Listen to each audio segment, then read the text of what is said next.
Okay, we're going to get going here. Can everybody hear me? Okay. My name is Marcia Brown. I'm a social worker for the Bureau of Education and Services for the Blind. I'm a member of the Commission on Aging and Persons with Disabilities. So before I get started, I just want to introduce my fellow commissioners. So if you just stand, please. So Estelle Barr, Linda Ricard, and Rebecca Joyce, who's our liaison from the town. Are there any other members here? Amy. Oh, and Amy. And Amy Silliman Abadesian. I get mixed up with artesian, but yes, thank you, Amy. Okay, so this is how we're going to work this. We have 3 panelists. We'll introduce all 3 of them. They're each going to do a separate presentation. We are going to take questions after each presentation, and then there'll be wrap-up questions as well. So if you want to ask a question when we get to that part, please raise your hand so I can bring the microphone around. So our first presenter is Brenda Torres. Brenda actually sits, 3 seats down from me. And she is here representing the Ombudsman program, and she'll tell you more about that, and also about the volunteer group that's in this building, right? So take it away, Brenda. You have to use the microphone. Hi, everybody. Hi. You hear me? Okay, Yeah. good. Well, like Marcia said, I am Brenda Torres. I am coming to talk to you very briefly about our program, which is the Long-Term Care Ombudsman's program, and we're a state agency, okay? I handed out some handouts, so if you could follow with me on this, okay? So the first thing that people ask when I go to facilities is, what is an ombudsman?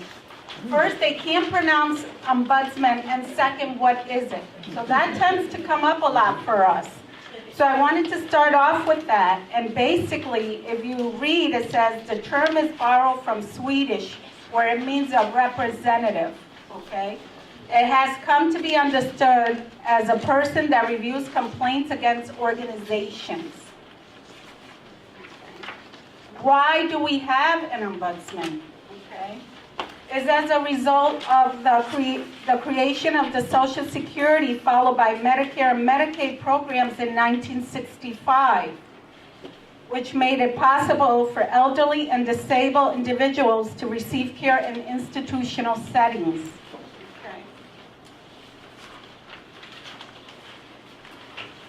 We saw a rapid growth in nursing home industry during this time in the 1960s and 70s.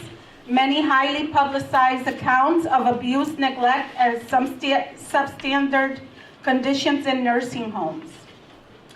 1971, President Nixon directed a pilot project for state investigative ombudsman's units.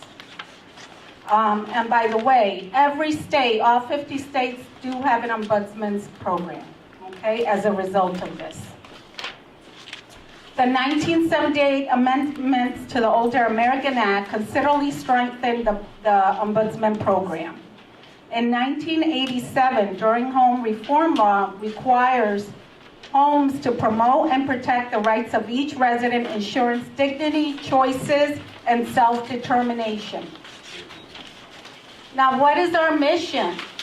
Okay, our mission is to protect the health, safety, welfare, and rights of the long-term care residents by investigating complaints and concerns made by residents or on behalf of residents in a timely and prompt manner. So if I were to get a call, or any of my colleagues, we're able to respond quickly, and we can be out to the facilities quickly too, okay? Bringing residents to the forefront to voice their concerns directly to public officials on issues affecting their lives. Supporting residents in their quest to shape their own legislative agenda and to represent the residents' interests before governmental agencies. And I'll talk a little about that moving forward. Okay. So what's the structure of the Connecticut Long-Term Care Ombudsman's Office? If you see on the page 6, our jurisdiction is skilled nursing facilities. We're always in skilled nursing facilities. Assisted livings that provide assisted living services. Residential care homes. And there's a pamphlet that we put together a couple of years ago for this category of residents. And basically, these are homes that they can house anywhere from, I've seen from probably 6 residents up to 75 residents, privately owned in the state of Connecticut.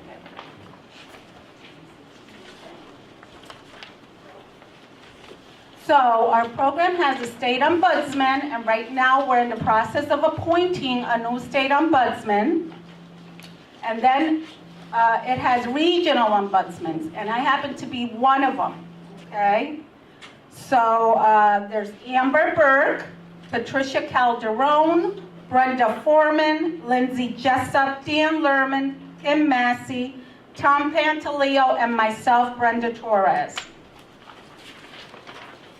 In Connecticut, it's structured northern, southern, and western regions. So each of us do have a region that we're responsible for. The next page is helpful because that's where you're going to find what regions I would be responsible for, or any of my colleagues. So if you were to call us, if you look at this page, say you lived in Glastonbury, and you have questions about a Glastonbury facility, and you want to give me a call for information, if you look, that's going to be me. Okay, so I would be the ombudsman to assist you with any questions that you may have. Windsor, that's not me, but I believe it's Tom Pantaleo. It's on the. Okay. Okay. Well, we have 1-800 numbers. Okay, and you call. We have administrative assistants. The minute you call, they'll let us know that you contacted us, and we'll call you right back. Okay, hopefully within 48 hours. Okay. Now, when you walk into a nursing home, please look for this. Okay. Today, I still get a lot of calls from families that they don't know that we existed. And we're always in nursing homes. This is what you look for. They're up on the bulletin board. Nursing homes are required by law to have this posting up. Otherwise, they could be cited by the Department of Public Health, $3,000. And what does it say? Can you say what it says, Brenda, for people that? Sure. It says the State of Connecticut State Unit on Aging, Long-Term Care Ombudsman Program, protecting the rights, safety, welfare of residents, Brenda Torres, Regional Ombudsman, intake line 860-424-5221, or you can call the toll-free 1-866-388-1888. Please call 711 for relay assistance, our website, and my address, 184 Windsor Avenue. Okay. So what programs do we provide? Okay. Direct program. The program receives and investigates resolves complaints made on or behalf of person who residents in long-term care facilities or those receiving long-term care services. Okay, so when I get calls, it's about a concern that the family or residents have that they would like me to look into to help mediate those concerns. Systemic advocacy. The program provides information and public education, the way I'm doing now, across the spectrum of long-term care services. Ombudsman participates in workshops, community networking, as well as develop and distribute written material that serve as resource to the consumers and providers. Systemic advocacy in accordance with federal law. The program monitors the development and implementation of federal, state, and local laws and regulations and policy that relate to long-term care residents. Often, ombudsmen are involved in initiating changes in legislation and policy. Okay? Our program is confidential, and we stress that every single time I talk to somebody on the phone that wants me to do something about their relative in the home. And I have to explain to them that if that person makes their own decisions, I have to go at the direction of that person. So when I meet with them, I have to tell them our program is confidential. So whatever that individual would like me to advocate for, that's all the authorization I have. I can't, even if I feel that I would like to bring up something else on their behalf, I cannot. I have to go at the person's direction. We're not mandated reporter for that same reason, because what is said to us is confidential and I cannot relay it back to administration in the facility or go any further with it. So we're not mandated reporters by law, our program, okay? Residents' rights. When residents go into these facilities, they don't lose their rights. Everybody has rights, so they have the right to be fully informed about services, right to voice grievances and complaint without reprisals, right to privacy and confidentiality, right to participate in one's own care, rights to visit, rights to refuse visitors, right to dignity, respect, and freedom, right to make independent choices, right to organize and participate in a resident council. Okay, nursing homes have resident councils that meet once a month and talk about in-house concerns or things they would like to see their homes do, like activities.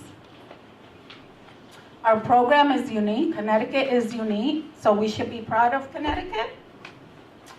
We have what is called an executive board of resident councils.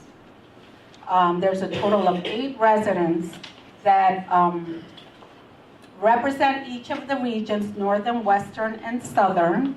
Every month they come together via phone with our assistants.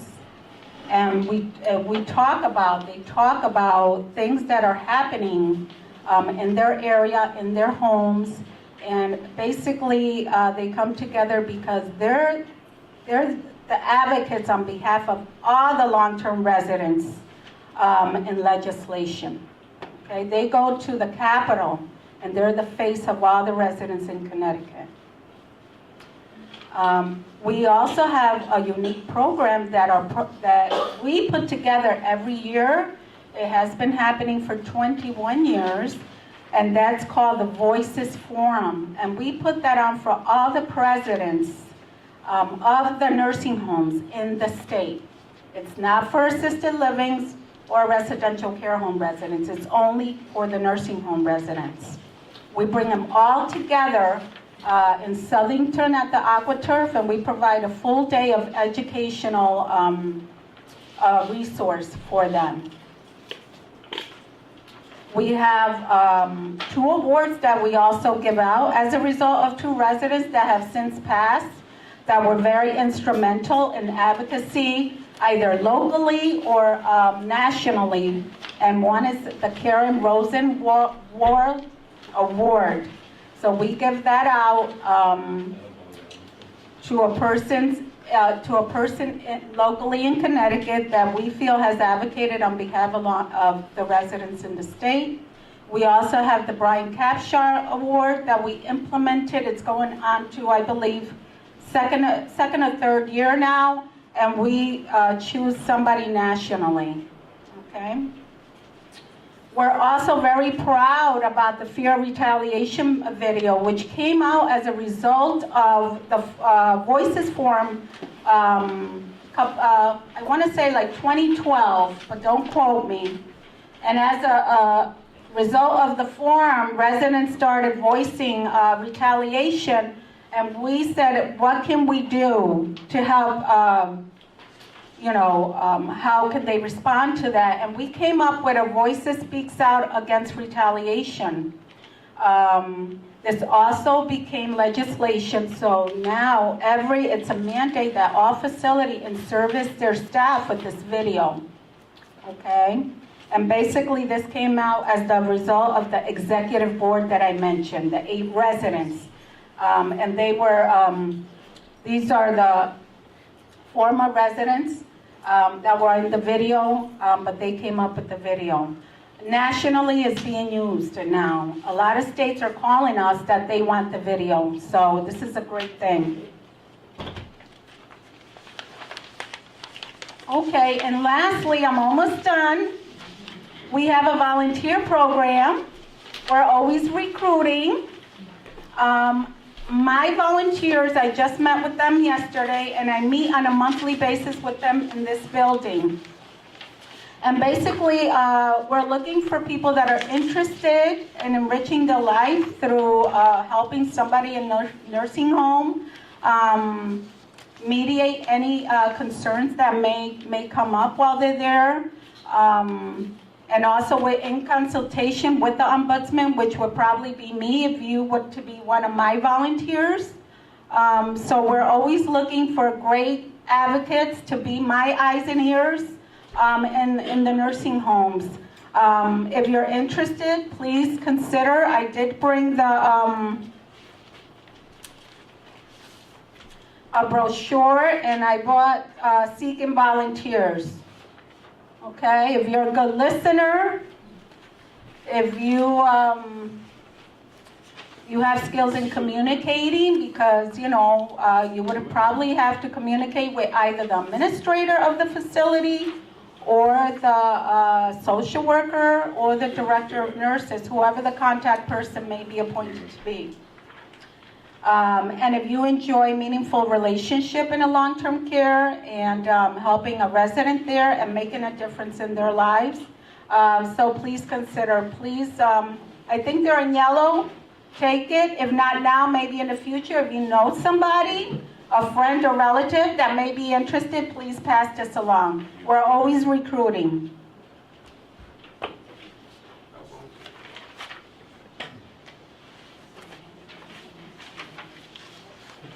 And the last page, you can find our contact information for our program. And I think that's it. I'll take questions. Okay, raise your hand if you have a question, but you need to use the microphone.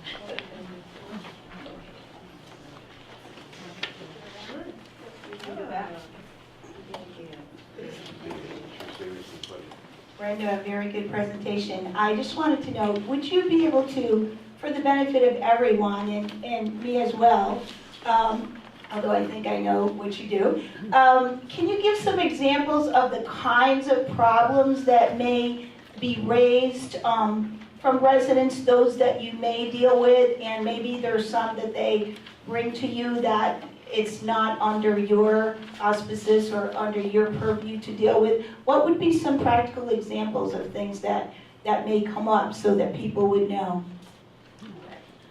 So we do get a lot of calls on discharges. Go back.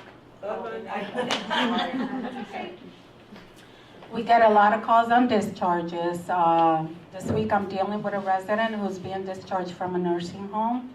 Nursing home feels that they cannot meet the person's need because the person does not want any assistance from them.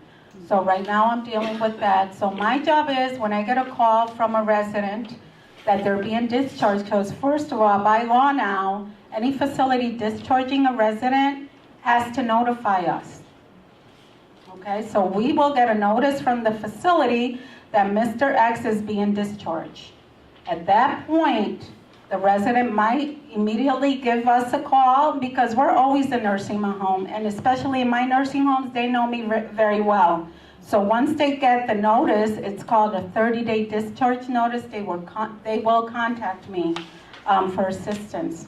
At that point, I will educate them on what they need to do on filing an appeals with the Department of Social Services so they can get a fair hearings, okay? So that's discharge. We also get a lot of calls on room transfers. Person has been in the room for many years, and all of a sudden the facility is going to do a renovation, and the person has to move. First of all, I will call the administrator and ask, what's the reason for the move? The resident, again, is given a 30-day room transfer notice. The person calls me, educate them on what happens in the course of that, and basically is they have to have a consultative process meeting, okay, if the person doesn't want to move. And that means the discipline, they have a meeting with the discipline, the nurse, APRN, or the director, the medical director, and they have to determine whether or not this move will be contraindicated to the person's health. If they determine it's not, the person within the 15 days will get moved to the room. But once the renovation is complete, they have a right to return. And that's what I stress. You have a right to return to that room if you so chooses after the renovation. Okay?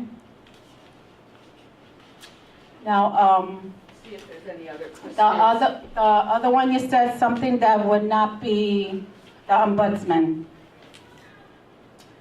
Oh, that's, I can't think of Legal one. matters, right? Right, that's, yeah, legal matter. I'm trying to think of one, but I don't know if, Work with the public health though, so you'd work along with them if it was a public health, their licensing issue. oh, that, thank you, Patty. And I should know that. We do it all the time. Department of Public Health. So if it's something that, you know, the resident feels strongly, they want to put in a concern with the Department of Public Health, they want to take the concern further, and it's out of my jurisdiction, because remember, we're advocates. I cannot go in and cite a facility even if I find they have violated. I don't have that power, but I do have the power to immediately access the Department of Public Health and the AG's office. So in that respect, Anna, I think, you know, we would refer it on to the Department of Public Health. And when certainly we get calls when people leave the nursing homes. Once you leave a nursing home and you call me, it's not our jurisdiction because I don't have a client to work with. So I often advise and suggest that they can make a complaint to the Department of Public Health. Thank you. So we have about 5 more minutes for additional questions for Brenda, and then we need to move on. So, Sue? I'll make this quick. Okay. Just for clarity purposes, Brenda, the Ombudsman Services, if someone is in a facility for, like they've been discharged from the hospital, they go into the facility for short-term rehab, the Ombudsman program also has oversight over the rehabilitation. In other words, it's not just for individuals who are in their permanent long-term. Correct, we do. Okay. Yes, as long as they're in the facility, it doesn't matter if they're inpatient or long-term, that's our jurisdiction if we get a call from short-term rehab. Thank you.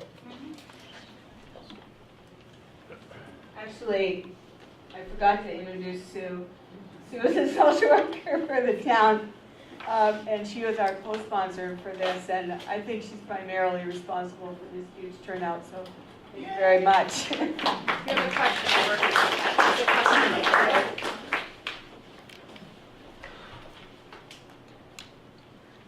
Good afternoon. Thank you for being here. You were saying that you couldn't report to a lot of people, and I was sitting here thinking that you were going to take the patient's or the client's problem all the way to the president.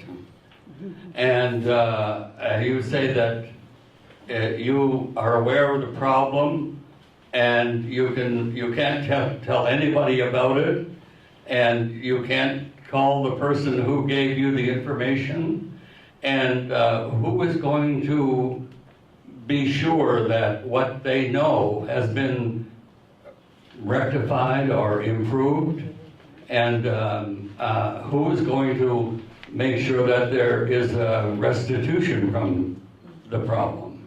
Okay, hold on a minute. I think I did have another microphone. Okay. We're waiting anxiously for your answer now. Really on the spot. That's a good one. It is difficult because, like I said, I can't go any further if the person doesn't want me to go any further. But what I do, and when I do get calls, I would say thank you for, the caller for the info. But when I'm in the facility, I'll do observational visits to see if those things are in fact happening, and if they are, I will bring them up to administration on an ombudsman observation without revealing any information from the resident or the outside caller. So that's how I would do it. Other than that, I can't do anything if a person says I can't. Isn't the staff at the facility mandated report? So the question I had for clarification, there are other providers within the nursing facility that are required mandated reporters. So if there's a nurse working in a setting and they witness, they are required to report on it. So the role of an advocate is really to ensure that a person has the ability to talk freely and not be fearful that either fear of retaliation or otherwise, that they don't have a means of communication. But there are other providers in that setting that are required to report if they see something that's problematic. And that is correct. The follow-up on any of these problems is the most important thing to me. Or we wouldn't be having all these problems with children being at home and not in school, and the parents doing what they want to do because somebody stopped telling and going over people's heads to do this.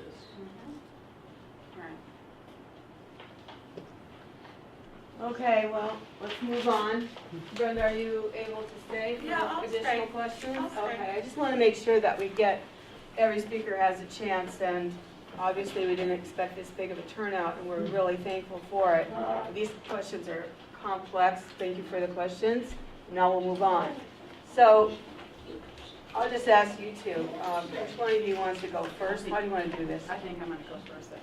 Okay, well, I'd like to introduce Patty Richardson, who's the field representative on the state unit on aging, which is now under the umbrella agency that I work for called the Department of Rehab Services.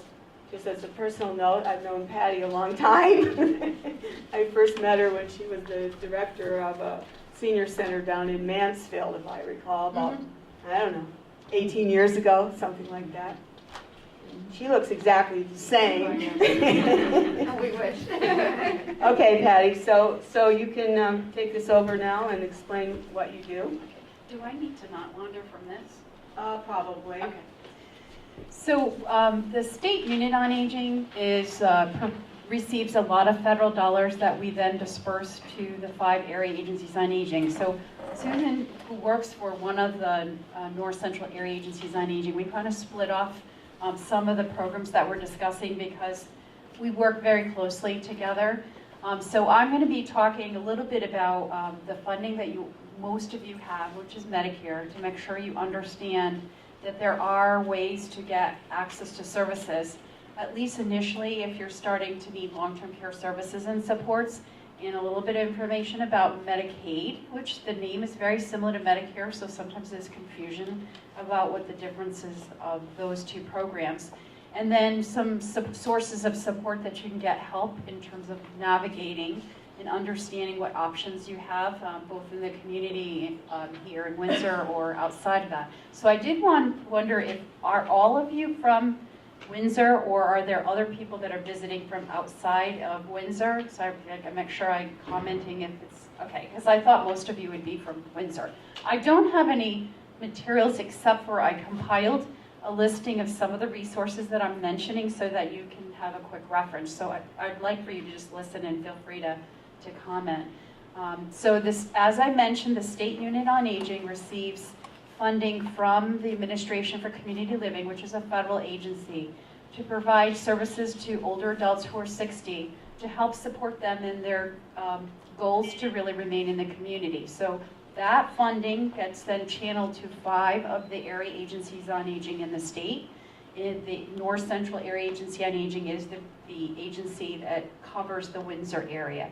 Then those agencies then request grants from community agencies that provide services to older adults. So Susan's going to be talking about some of those services that are available to older adults at a very low amount of money.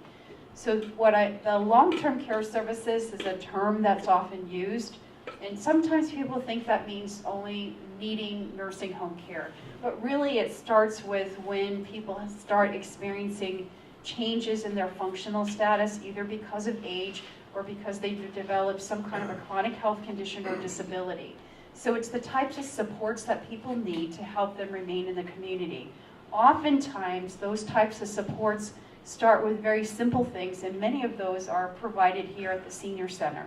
So often we see the first points of need are meal preparation or getting a nutritional meal. So the congregate meals that you might be receiving or Meals on Wheels would be sometimes the first point of entry where someone's starting to realize they need some supports in order to stay in the community.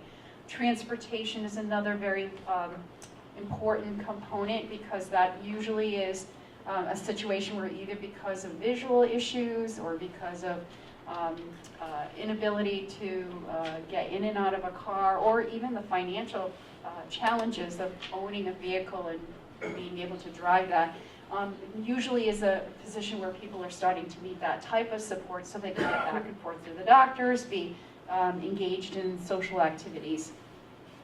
Other types of what we call non-medical services are the things like house cleaning, shopping, financial management of paying the bills. If someone's fearful of falling and they're needing to make sure they have access to assistance with an emergency device system, those are all what we refer to as non-medical services. You're not getting physical assistance, but you're getting assistance to help you remain in the community. That is a key service, because normally that is not a covered service on most of the insurances that I'm going to mention, which is Medicare. And only in certain circumstances are they covered under another insurance called Medicaid. But they are provided through many of the programs Susan's going to be mentioning, which is the Older Americans Act funding that is provided in the community, or through special waiver programs that the state offers, which I'll mention, which is the Connecticut Home Care Program for Elders. So I wanted to mention Medicare because, as you know, individuals, when they have 10 years of equivalent work history, are entitled to Medicare benefits when they turn 65, or if you happen to have a disability and you're collecting Social Security disability based on your earnings, 2 years after the start of that benefit, you're entitled to Medicare. Medicare is a federal program. It's not needs-based, which means it's not based on the amount of earnings that you have, except that you have to have work history. It's mainly the primary insurance for most older adults and for persons with disabilities. Sometimes people don't know that they have a benefit that will help them in the community if they experience usually some what we call an exacerbation or a complication of either a medical issue or a new medical issue, and you're needing supports in the community, or recovering from things such as a fracture of a hip or pneumonia where you're needing services. So under your Medicare benefit, if you are considered homebound, and that means that you're not easily able to get out of the home, you're not going to places like the Senior Center. If you're homebound and you need what we call a skilled service, which is defined as being either a nurse, having a nurse come in the home, or needing the services of a physical therapist to establish a program so they can address any changes in functional status, or occupational therapy where you might be getting some help with managing with some of your daily tasks, or speech therapy. Any of those disciplines are called skilled services. So with a doctor's order, and if you meet those criteria, you can get a licensed visiting nurse agency to come to your home to provide services to you. While you have that benefit of a skilled service, you get a bundled services, which would include a home health aide, which would be the primary reason is to provide assistance to you of a personal nature. So it would be helping you get in and out of a shower safely, of helping you get dressed. They might provide some minor household tasks like preparing a meal or laundry while they're there, but the primary responsibility is to help you with your physical care needs. That benefit remains in place as long as you are homebound and you have a skilled service. When you are either not homebound or no longer have the needs of a skilled service, that benefit stops. So oftentimes people who have chronic health conditions or have complications resulting from an illness can come on and off Medicare benefits. The challenge comes in when somebody continues to need that service when they may not. Usually it's when they no longer have a skilled need. And so that means that a nurse might be coming in, maybe your health is fairly stable, you're on medications that are stable, you're not having any complications, but you still need help with bathing. You might need a nurse to come in to pre-fill a med box, but that's not really a skilled service. It's something you need, but it's not the definition of a skilled service. In that case, your Medicare benefit ends and you would be seeking some other way of helping you to get the supports. That's when people look to other sources of payment, which would be Medicaid. Medicaid is an insurance program and it's needs-based, so you have to meet financial criteria to be eligible for it. Normally, there's lots of different kind of Medicaid programs, but for people on Medicare, typically the types of Medicaid that they would be seeking is either a term called Husky C, which is for people who are 65, if they're blind, or if they have a disability that has been identified by Social Security. That's called Husky C. Income guidelines, very, very low. You would have to have income of around $862.38 or less for a single individual, and assets, which means money that you have in the bank, savings account, those types of things, of less than $1,600 of, and there's some other things. It's not counting a house you're residing in or a car that you're using for transportation. When people have high medical expenses, there are ways to get onto Medicaid. What they do is they determine how much over you might be in income, and then they determine how much over you are per month, and they multiply it by a 6-month period, and then you would have to show that you've spent some of those, some of your income on expenses and still be able to get onto Medicaid. There's another type of Medicaid that's called a Medicaid Waiver, and that Medicaid program is for people who are would be under normal circumstances in a nursing home because the level of support that they need is considered skilled nursing home level of care. In that case, they would look at you as if you're in a nursing home. So any one of you, if you met the asset criteria, if you were to go in the nursing home and needing that level of care, normally your income is not going to be a problem. You're going to be able to access Medicaid benefits. So in this case, they would look at you as if you're in a nursing home, but they would be willing to provide services to help you stay in the community. And in that case, your income, just to give you an example, if you had income of $2,250 or less, but your assets are still eligible, you could get supports to help you stay in the community. And that's a program that many, many people have benefited from.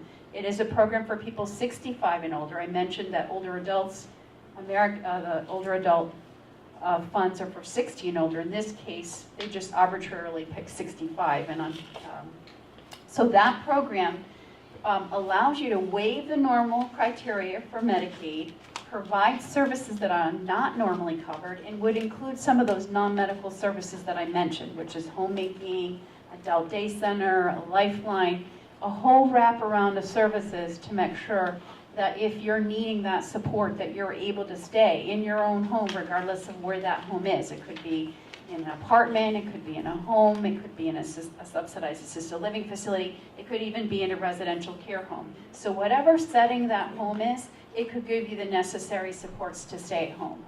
For couples, there's a lot of protections. We mentioned assets to make sure that a spouse who's not ill, not needing the services, are not impoverished by the care of their loved one. So there are ways, legitimate ways, sanctioned by the Department of Social Services, to look and capture in time what your assets are so that the person who's not sick is not having to spend all of their money down on the care of their spouse to get them to the asset level. So if you are married and one of your spouses is starting to need services, either because they have Alzheimer's disease or some other type of chronic health condition, make sure you speak with someone to get some guidance about what your options are, because there are many different ways that you could potentially get some help so that you're not left without the necessary supports and spending money unnecessarily on care that you don't necessarily need. So how do you get the assistance? We have a program called Choices, which helps Medicare beneficiaries about the types of Medicare options that are available. A component of that is information referral. They're getting, under the Older Americans Act, every area agency on aging can provide information referral to individuals about where do I go, how do I get assistance. That Susan's going to be mentioning about the area agency on aging, so the same contact information regardless of which program. Also, Susan Grunstrom is getting funding to do the Aging and Disability Resource Center, so they help people understand and talk with them about the various options that might be available. You have here in Windsor your social service department who can, and I understand it's Maggie Goodman, is that the best person for them to contact? Okay, so Maggie, and also your Department of Social Services, if you're residing in the Windsor Social Services, Evelyn Baez, all of those people can kind of guide you about what your options are so that you're not alone. I get calls every day from people who are very well educated, legislators even. Should I enroll in Medicare? What are my options? It's complicated. And the best thing is not to have to feel like you're by yourself. There are resources available. It's you don't have to work and try to figure that out by yourself, because unfortunately our system is not designed extremely well. So it does take sometimes assistance in making sure you're getting connected to the right kinds of services. There's lots of other non-Medicaid related services to help you. Some of Susan is going to mention other types of programs to help you stay healthy. The Senior Center here has a range of services that you should be availing yourself of that will help you. So the long-term care services and supports, as I mentioned, there are lots of people paying privately for services, and even if you have private funds, it does not mean that you know where to go for help or that you understand all the options that are available to you. Many supports are really started out without even Medicaid funding it, but there are usually, because of the cost of long-term care, most people end up eventually, if they have a very long, lengthy chronic health condition, eventually end up seeking Medicaid help, either if they have to go to a nursing home or otherwise, because it's just so expensive. So it's nothing to feel ashamed about. It's just the reality of life that eventually many people will seek that assistance if they don't have a huge resource to tap into. So I did have this sheet which gives a little bit of information about the various services. The only thing I did want to mention briefly, because I know we didn't talk, is if you're active on Medicaid, especially if you are below or have family members below the age of 65, the Connecticut Home Care Program is not an option. There are other programs like a personal care attendant waiver, a mental health waiver, Department of Disability Services waiver. Those slots sometimes for access to those programs are very long.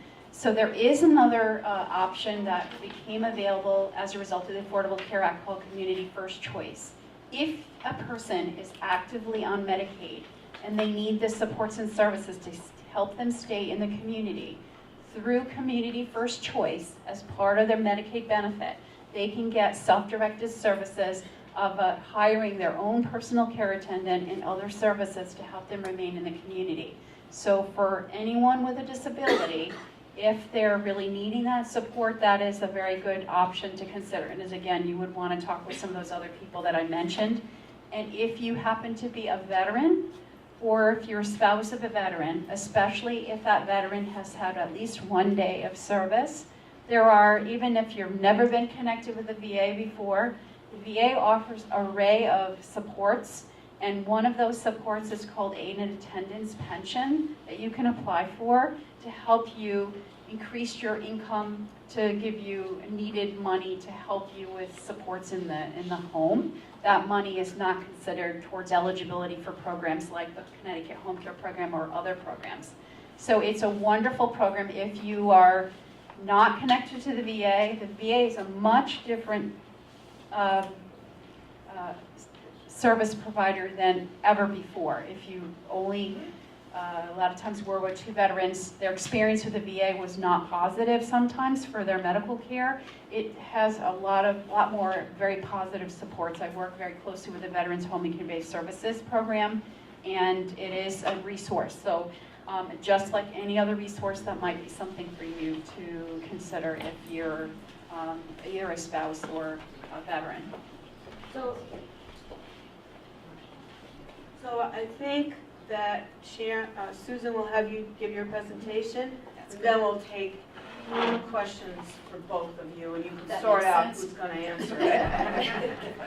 I hope you didn't steal all of her thunder, Patty. Good afternoon, everybody. Can you hear me? Yeah. Okay.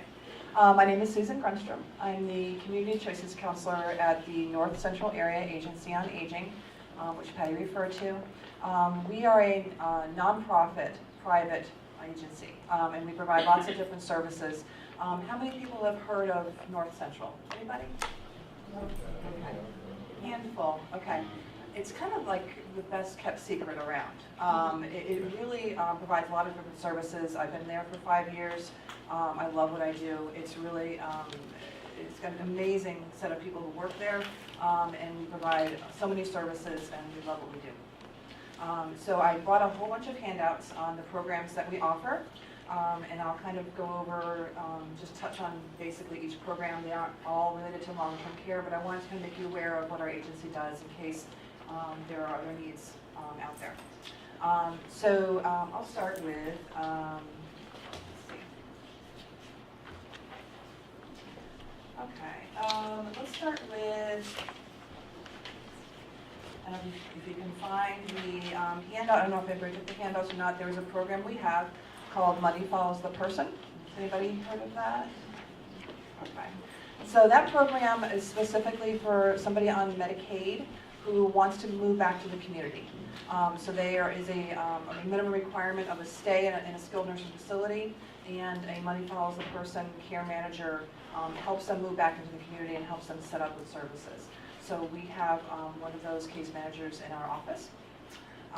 We also have something called the Chronic Disease Self-Management and Diabetes Self-Management Program through the Live Well program, which is a program that you can, it's for somebody, it's like, I don't know, something like 6 weeks usually? It's 6 consecutive weeks. 6 consecutive weeks of training to learn how to deal with things of nature of diabetes, chronic pain, or just chronic illness. So really great program, and we've had a lot of satisfied consumers and people who are learning to be trainers as well. Very enthusiastic about the program, really effective. New to our agency is called the Benefits Enrollment Center, and we have a couple young ladies who are staffing that.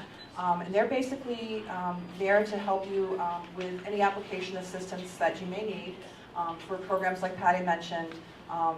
There is a large program that we all work with called Medicare Savings Program. They also use something called the Benefits Checkup, which is available online, but it's also available in hard copy, which is something that if you're looking for what services might be out there that you might be eligible for, they will help you fill out the form and then get the results for you and give you a results in a printed copy or a digital copy. Or you can go online to the benefits checkup site. Kind of overall, if you're not quite sure, you're looking for what you might be eligible for, but not really quite sure what you're looking for. Okay. As Patty mentioned, the Veterans Directed Home and Community-Based Services, we also have that at our agency. I am the Aging and Disability Resource Center, so my role is to help you get connected to more long-term care services and supports. So I really provide short-term case management. So if somebody comes to me in a very similar situation where they may be starting to need more services in the home, or they may be starting to struggle with transportation, I provide information referral, but I also work directly with the client on a longer-term basis than, say, if you called into choices for information and referral. And I'm able to do application assistance, making sure that you have connected with services and any follow-up that might be necessary. So that's what Patty was referring to before. And lastly, as far as long-term care, more long-term care options, out of our office, we have 2 different respite care programs.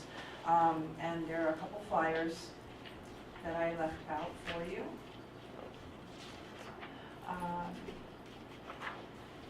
One is called the statewide Alzheimer's Respite Care Program, and that is for someone with a diagnosis of Alzheimer's or related dementia.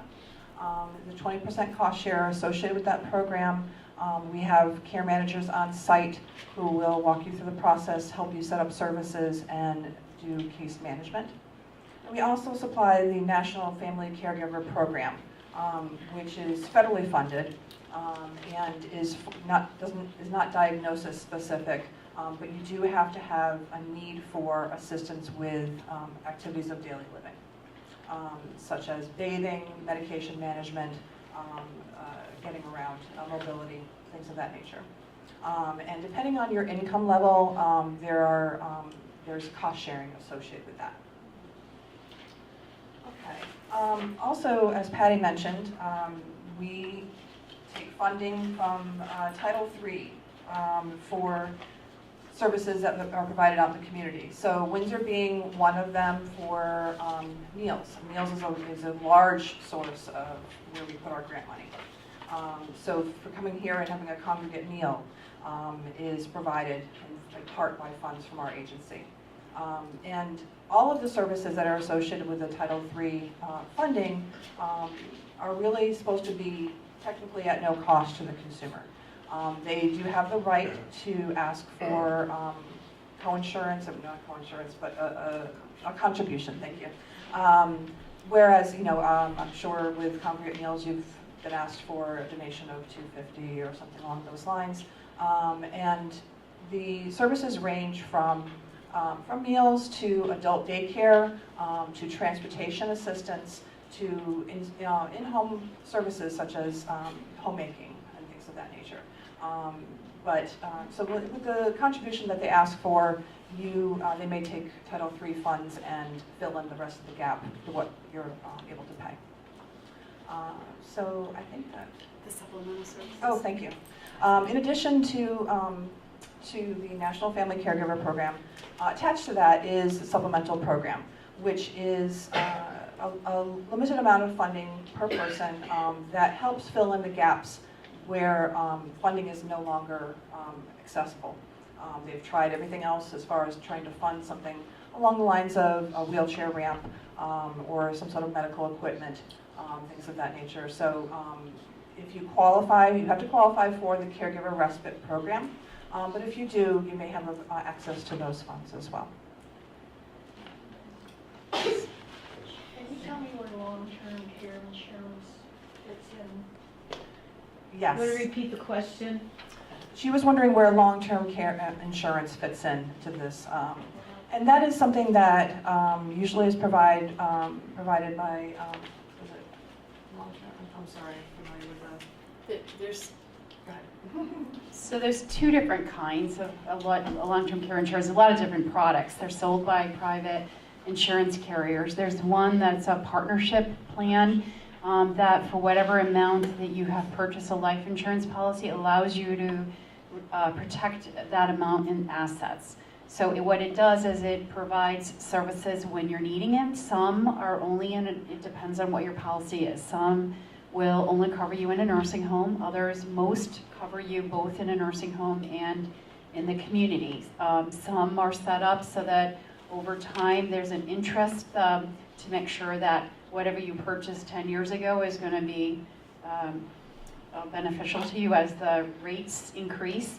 But every policy that I've seen varies. So, and one of the things I find is that people who purchase the policies often don't even know what their benefit is or what triggers the benefit. Typically, it's when you start needing long-term care services, either because you've been in a nursing home or a hospital setting, or because you now are needing services.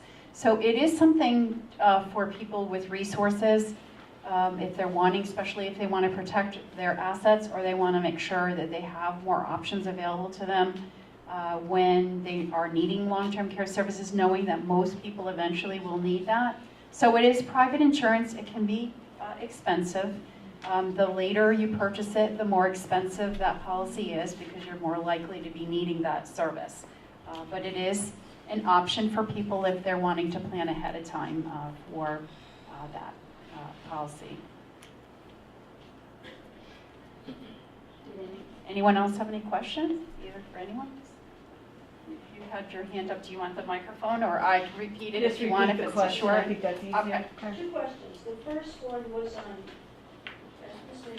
on community first choice. I was interested in, is that what I was? And there was one for people with disabilities. My daughter is disabled.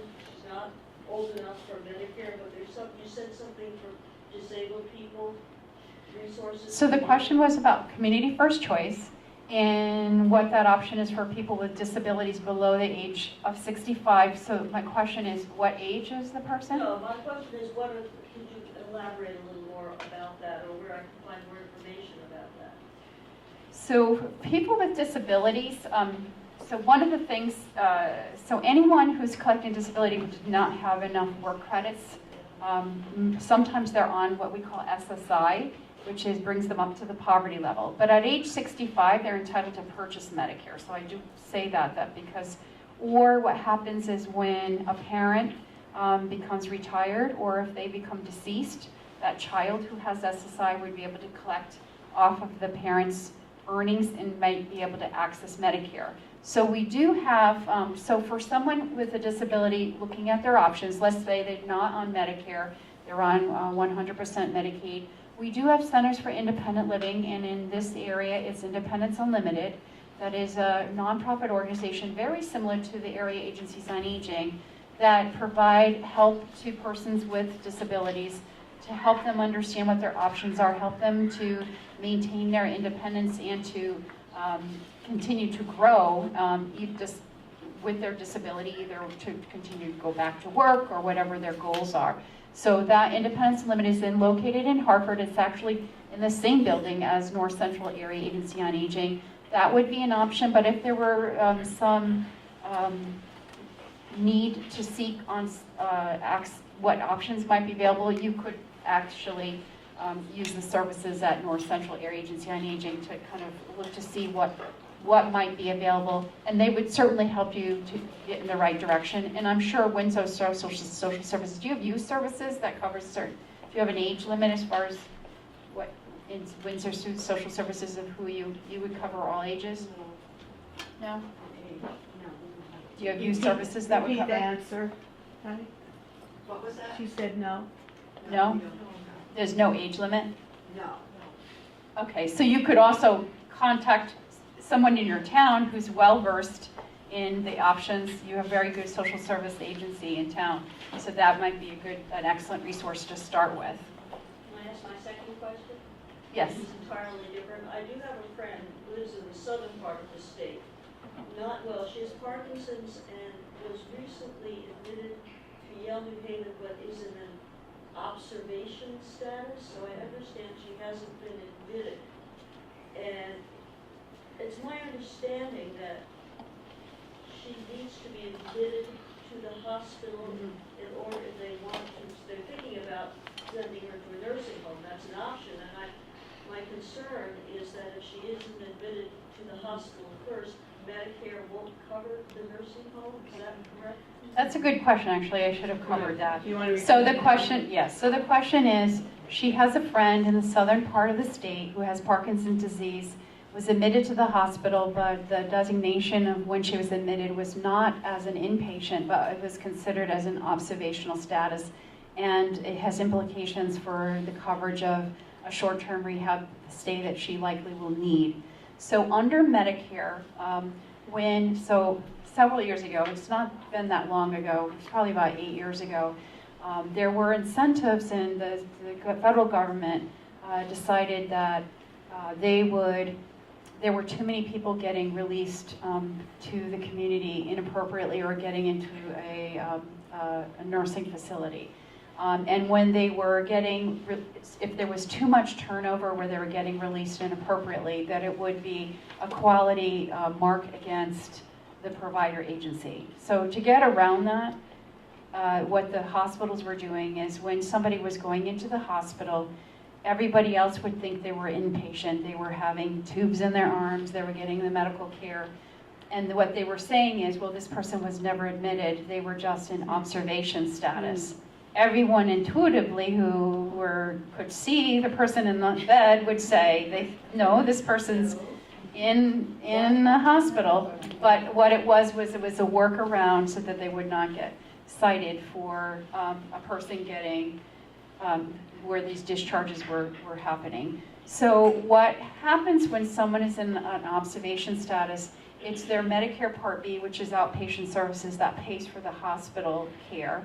And the prescription part of Part D, it covers the prescription. Whereas if you were an inpatient, your Part A benefit is what covers the stay. So under Medicare's benefit, traditional Medicare, you need a 3-night overnight stay in a hospital setting to trigger your Medicare benefit in a skilled nursing facility. And under traditional Medicare, you have up to a maximum of 100 days as long as you have a skilled need.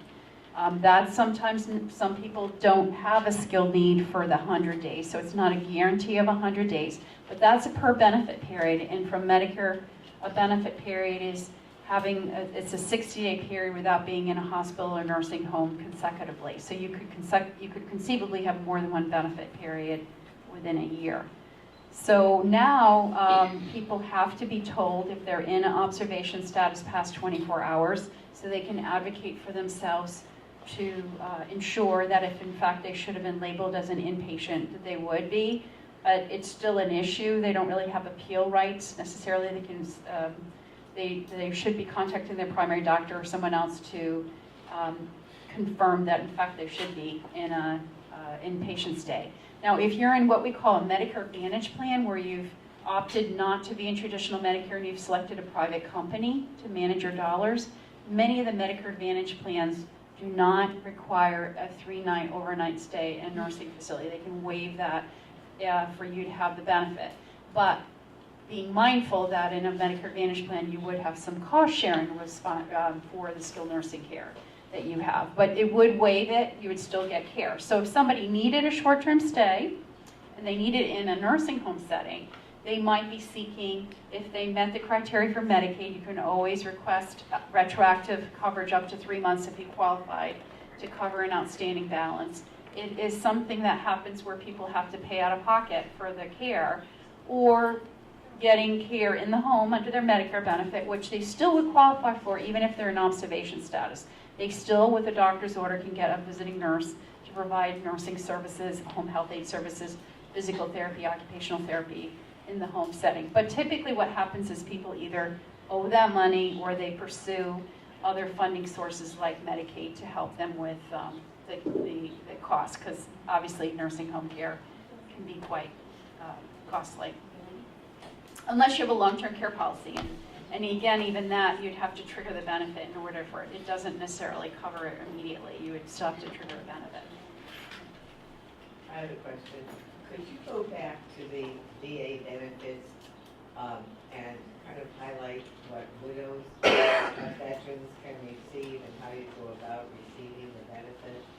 The question was to review the veterans benefit, especially for widows.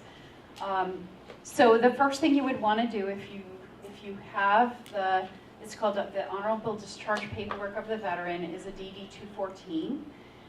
If the veteran, if the spouse who had deceased was signed up for the VA, there is a number that you can call with the VA. And I actually have on the paperwork, I don't know if you have visual issues if you're able to see that, but there is a Connecticut veteran caregiver contact person in Connecticut that helps people who are needing services know who to go to and how to navigate the VA system. So her number is listed there. Her name is Bonnie Ciccarelli. She's wonderful. So there are veterans advisors groups. If you're needing long-term care services and your spouse served at least one day during a wartime period, or any attorney can provide help in applying for aid and attendance without charge. So you could get help with the application process to see if you're eligible for it. It does take a while. It takes at least, from my experience, about 10 months before it's approved, but it would go retroactive from the date that you apply. There are other community services offered by the VA, so it is worth talking with them. I can't honestly tell you the VA is even more of an administrative maze, so I can't tell you all of the services that are available. You would want to connect with the VA and talk with them about the options that might be available to you if you feel you meet the criteria for it. But aid and attendance is a wonderful program, and I would encourage you to contact a veterans advisor, and you could get that name through either a VFW often has a veterans advisors, or as I mentioned, if you contacted Bonnie Ciccarelli, she can connect you with a number of veterans advisors that can offer you assistance free of charge. Thank you. I have a question. I've been blind all my life, and I worked for the state for 33 years with people with all disabilities, and transportation is our biggest problem, one of our biggest problems. I do use Dial-A-Ride here in Windsor, Greater Hartford Paratransit, but they don't cover the whole town of Windsor. And I live in Delamere Woods, and we have our own van that takes us places. But basically that's during the week and certain hours during the week. So virtually evenings and weekends, there's not much transportation. And a couple of you mentioned transportation assistance. Do you have any other suggestions? Sure. You might want to repeat what you were saying. The question was about transportation assistance, especially in parts of Windsor.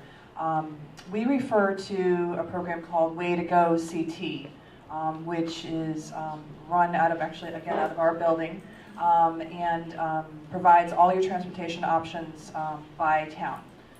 So there might be other opportunities available to you besides the Dial-A-Ride or your center bus, including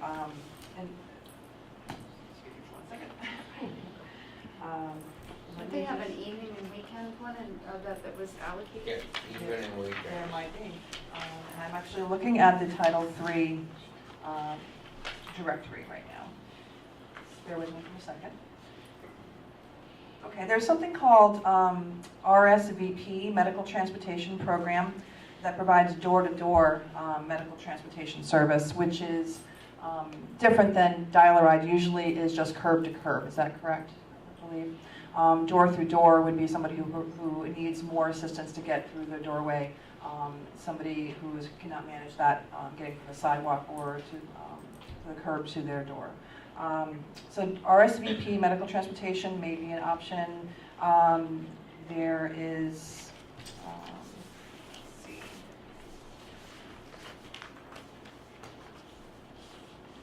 It depends on the town. So I'm looking, here's Windsor. Okay, that's the town of Windsor Senior Services. Evening and weekend senior transportation, actually.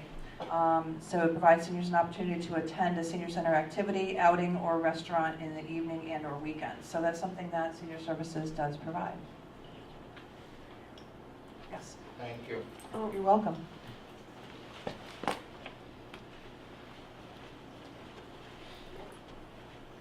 I just thought maybe I'd just address that issue briefly, since I'm also a Windsor resident. So part of the problem with Windsor is that I'm not sure what percentage of Windsor has where you have a regular bus route. So under the American with Disabilities Act, if there's a regular bus route in your community and you live within 3/4 of a mile of that regular bus route, then you can get what we call ADA paratransit services. But the problem with Windsor, and Tom and I happen to live on the same road, which is Palisado Avenue, there is no regular bus route that goes down Palisado Avenue. Therefore, Tom, being a blind person who can't drive, can't get access to ADA paratransit. So, you know, parts of, if you live near Windsor Center, then, you know, you do have, or Deerfield, you do have access to public transportation. So this is true of many, many communities in the state, and it's probably like one of the biggest problems. And, you know, I don't know. I mean, there's all kinds of transportation coalitions. I don't know if there's any advocacy group within Windsor to try to get public transportation to be more accessible or to get bus routes changed. I'm not sure. The other thing I wanted to mention, and Tom, I think you know about this too, is there is this organization called the ITN Network.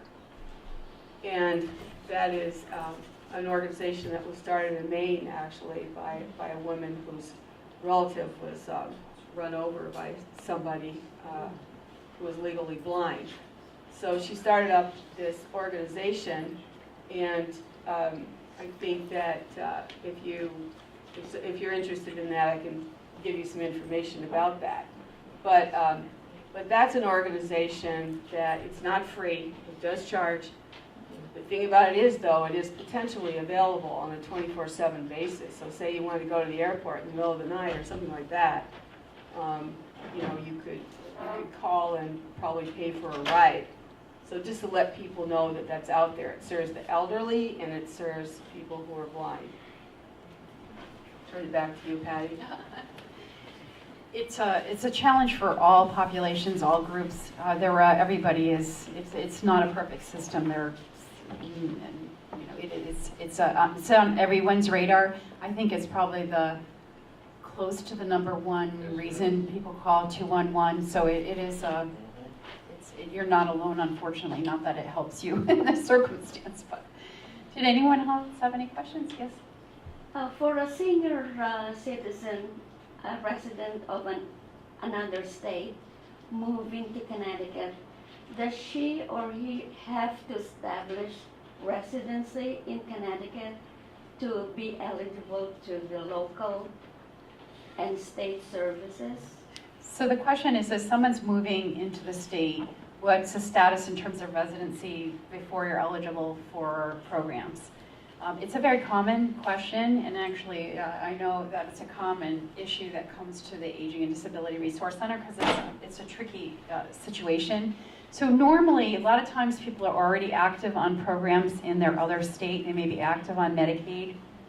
So the tricky part, especially if you're needing long-term care services and supports and you're moving and you're already receiving services in one state and you're moving to the other, whether you're in a nursing home or in the community, it can be tricky because you have to apply and get benefits, and you're not entitled to benefits until you're actually in residency in Connecticut, until you're here.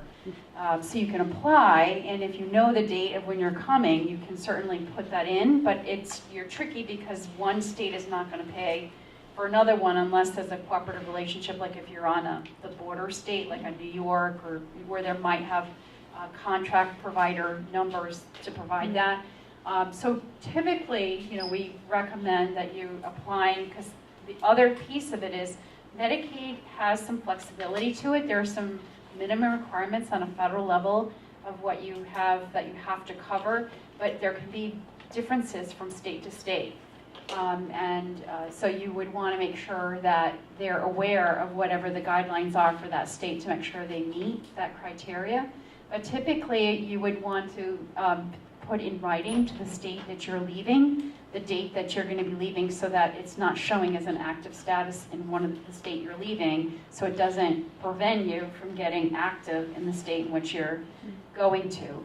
If someone's completely dependent on services and they're moving in-state and they're dependent on that funding source for that, let's say they're probably going to need the Connecticut Home Care Program to be able to stay in the community in Connecticut, that takes time. So oftentimes, sometimes people will temporarily either stay with a family member or have a short-term stay in a facility while that paperwork is worked out, so they're not in a position of being at risk of not getting the needed services, because it does take time for paperwork to get filled out. But there is a way to do that. There are things you want to consider regarding Medicare benefits and getting a physician in the new state, so that if you're needing scripts for meds and those kinds of things, that you think ahead and schedule appointments as soon as you're coming into the other state, so that you're not having a gap in getting access to medical care and those types of things. But it is doable. It just takes, it is a little bit of a coordination to sometimes another state, if they're needing to get a level of care to show that they meet the criteria for being on long-term care services and support, sometimes they'll use another state to help them with doing that evaluation so that they work together. I know MFP sometimes has done that, especially if they're in the nursing home. I don't know, did you have any comments about that? Do you see that? But it is feasible. So the answer to your question is normally you don't have to be here 6 months to qualify. It's when you enter, you have to be having an established residence in here, so you have a rental agreement or something that shows that you're actually in Connecticut. Otherwise, people would want to use the benefits of Connecticut when there may not be actual residents of Connecticut. Thank you. One question over there in the back? Yes? Yes, for emergency ambulance service and Medicare, I've heard horror stories that you can get billed for thousands of dollars if you got the wrong ambulance under an emergency condition. Could you clarify that?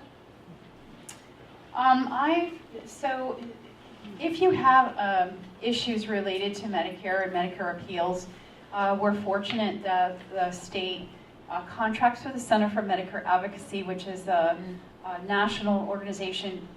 They're housed in Connecticut, there are attorneys there, and they help with any kind of appeals process. But I would first start with choices to assist you with if there happened to be an appeal. Sometimes there had been issues with volunteer ambulance services. I haven't heard that that's been as much of a problem.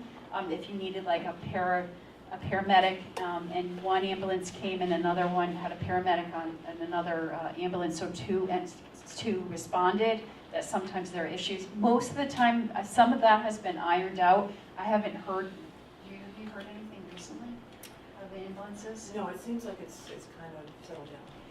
So if you do experience, I would be concerned, your least of your worries in a medical emergency is the billing of it. Usually Medicare, it resolves eventually, it gets ironed out. So the key is to get to the hospital and get it taken care of. Typically, if you're under your Medicare benefit, you have an emergency situation and you require the services of an ambulance, that's going to be covered by Medicare. If you get a bill, then there are assistants to help you resolve that bill and make sure that you're not paying for something. A private ambulance service also? A private ambulance service they would do?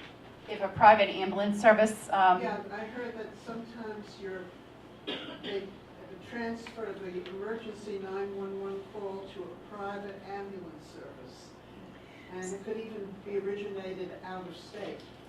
so the question is emergency 911 ambulance. So typically under Medicare, all you have to be is a Medicare provider in order to bill Medicare. Okay. I can't imagine a Medicare ambulance service not being a provider of Medicare.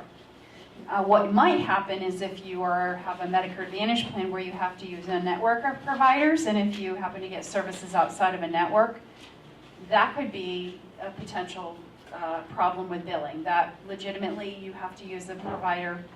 But I would hope on an emergency services that should be not that should be exempt because you can't be working trying to figure out which ambulance service. The urgency of the situation is you should be able to get emergency care regardless of whether they're in or out of network. All Medicare Advantage plans have that arrangement. So that, but if it's a billing issue, there is assistance. You can call Choices. They can help you navigate that. If they require the help of Center for Medicare Advocacy, they will reach out, or you could reach out, and that service would be free of charge to help you iron that out. Thank you. Well, we're getting pretty close to 2:30. I think we could take one more question, but if there aren't any, then I'm not seeing any hands go up. One over here. Okay, go ahead. I just waited because I just had a comment about the paper that you signed to go into the hospital or under observation. Hold on. I read an article in, I think it was AARP, and they use the acronym MOON. That's the paper that you signed when you're under observation. You should know, whether you're being admitted under observation or not. But it can happen that way, right? Because I recently had an experience. I've had several experiences, but the last one I had, I was kind of like foggy in the head, and the doctor said, "I'm admitting you. Remember that, Mrs. Jones, I'm admitting you." So that he was warning me not to go sign a paper for under observation. So the comment was that when you're in the hospital, they have to inform you about your status, especially, and in this case, there's paperwork that they want you to confirm that you've been told whether or not you are in observation status or not. And I totally agree. I've been at my father's side when he had a significant injury, and there's no way that he would even, or no, and most people, as emergent, you're worried about what's going on, and it's very hard to read the paperwork and to get copies. I had to actually physically say, I want copies of what he's signing, I want copies of, so that, because even though you can't at the moment process it or read it, you certainly want to have reference. So you have a right at all times, anytime you're signing anything, to request a copy of what you're signing, and you should look at it to make sure you understand. And if you don't understand, always know you can call. There is, within the hospital setting, they always tell you there is an agency that you can contact if you have any concerns about either grievances or appeals, that you have a right to contact, and they have to give you notice of it. And that information, it has the phone number on there, and you can call them if you have any concerns about that, or call Choices if you have questions about the paperwork when you have a time to be able to do that. But it's a problem. It's people don't even have their glasses on half the time, and they're if they need glasses, and they're being asked to sign things that they're not really in a place to be able to really process. So I totally agree with you, but you're saying be an advocate to make sure you're understanding, even though don't take anything someone's saying verbally, make sure that whatever you're signing is consistent with what's being told to you verbally. Even when they come to you the next day, you still don't know where you're at. Okay, well, I want to thank everyone for coming. I want to thank members of the committee for putting this together, and particularly Sue Rago and Rebecca Joyce, who just stepped out. But we have a round of applause for our speakers.